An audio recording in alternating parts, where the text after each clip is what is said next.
Alright, so today I'm going to go over the basics of the zombie cage that I have been using. The new improved Alpha 16 zombie cage, complete with traps. Started this, had it done without the traps by day 7 in Kabul. Not too hard to get to. And then by day 14 or 21, I had the traps rolling. So there is day 28 I've uploaded, so you can see how it works.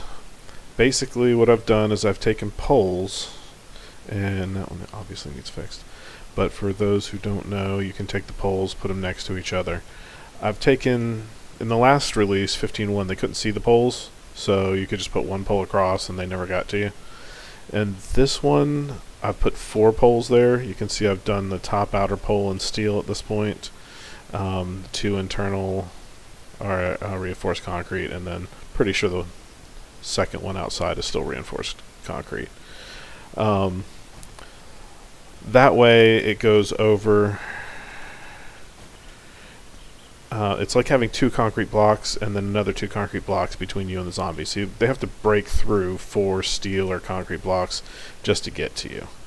The only place that there's a difference in that is the corners, and that's because the way you have to place these, you put one on the outer side, one on the inner side. You know how it works.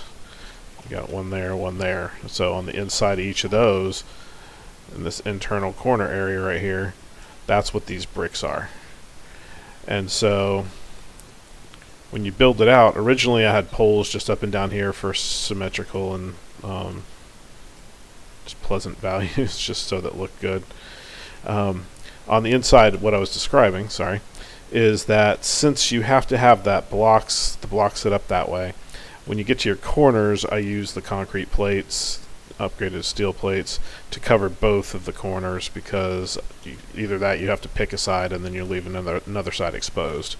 So you can still hit the zombies when they come up on the head through here, and you can still, it still helps. So you can also jump on them if you feel like it. Other aspects of just the basic cage before I get into the traps. I have several of these easy access points. The zombies might try to follow you up that, but they usually don't, and when they do, they fall off the edge anyway. The spikes are give or take, that's your choice. I like them in the current build just because it thins the horde a bit. It's fairly cheap comparatively. So you can see I've got my wood frames too here, and then I've got an extra block around the outside. Or not around the outside, just coming out of the outside that you hop on. Makes it really easy to get in and out of your cage. I'm also building a tunnel to my house off in the distance, but for now that's simple. If they destroy it, oh no, I lost my wood frames. The other aspects to building it are blocks across the top here.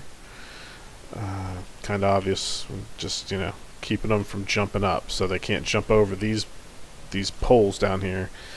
They come up to you, their heads are right here, you swing, try not to hit your concrete, and everybody's happy. Well, the zombies aren't happy, but anybody in your cage is happy. The top right now I have wood frames on. That is basically a vulture cage at this point, because I've already got these to keep the spiders off from coming up my corners and to shoot down on any zombies I feel like, if I don't feel like being in the cage. It's also a good contingency, so if the zombies do manage to break through because you weren't paying attention and fixing, and it's you got to pay attention to the Hawaiians, they will break through on you. If that happens, often I'll have a hatch here. I come up here, and this is my contingency. I haven't put a hatch on there yet because it really just kind of gets in the way. Vultures haven't been coming in. I haven't needed the contingency. I can always knock out the top piece of the ladder in no time if absolutely necessary. So I keep a couple boxes up here for throwing in Horde Night loot, because you fill up pretty quick using this method. I use the scrap frames around the side because of their holding ability. Eventually all of this will become iron bars attached to the top of these, so it'll be iron all the way across.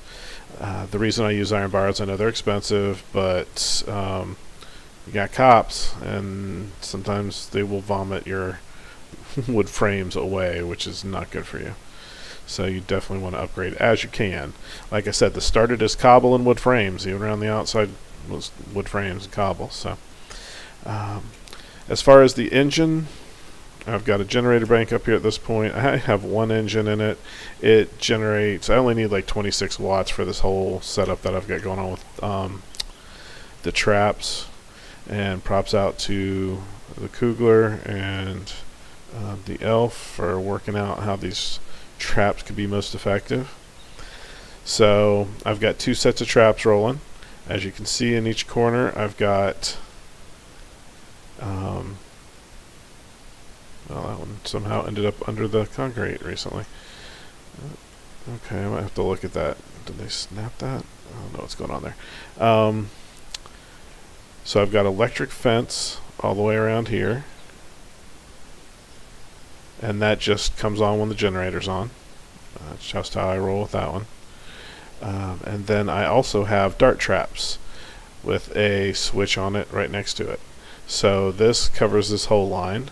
You turn that one on, that one covers this whole line, that one covers this whole line, and that one covers this whole line.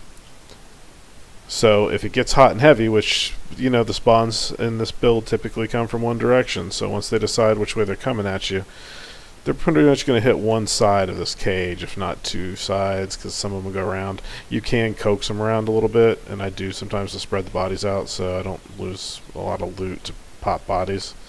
But they will pile up pretty quick if you look at the other video I made. And sometimes you just need to get people done. So you just pop that thing on, and if the electricity's on, it just starts shooting darts into the line of zombies there trying to get to you. It's good to keep a hammer on you so you can fix things as you go. Nail gun's even better as long as you're all the way upgraded or you don't carry steel or whatever on you. I don't think I have anything on me right now. Well, I've got steel, but other than that, I think that's pretty much, you know, you do want this upgraded as much as possible. If they do get through, it does count as an extra foot of your base to keep it from collapsing. I put this up on an extra on top of it. I really probably should have put it on the supporting, but again, another reason I'd like to get some iron all the way across to make sure that has the best support possible. Just ran the wires directly to each of the dart traps. I had one wire that was pissing me off, so I attached it to a connector. Cost you an extra watt of power, but whatever, it makes it go to this so it's not hanging over my face. Oh, the protection for these traps, if you'll notice, we've got the wires here, and then on the outside have concrete plates. They have the same hit points as a full concrete block, but the zombies don't get stuck on them, so they really aren't in here hitting. That really messes with me on that wire, but they aren't in here hitting your corner pieces and taking out your you know, that one has 2 damage. That was probably me hitting it. So they run around the corners to get at you, so they won't smash into your dart trap. They won't smash into your electric fence posts. So keep that in mind. The electric there, it's the same thing that's right here, just vertically. And I've got them not just around the fence post, but also on the outside. You can see, so my dart trap has some external protection. Don't want them blowing that up. So that is the cage. I like it. It works really well. Check out the other video for my day 28 in this particular one. And have fun. Kill zombies. Peace.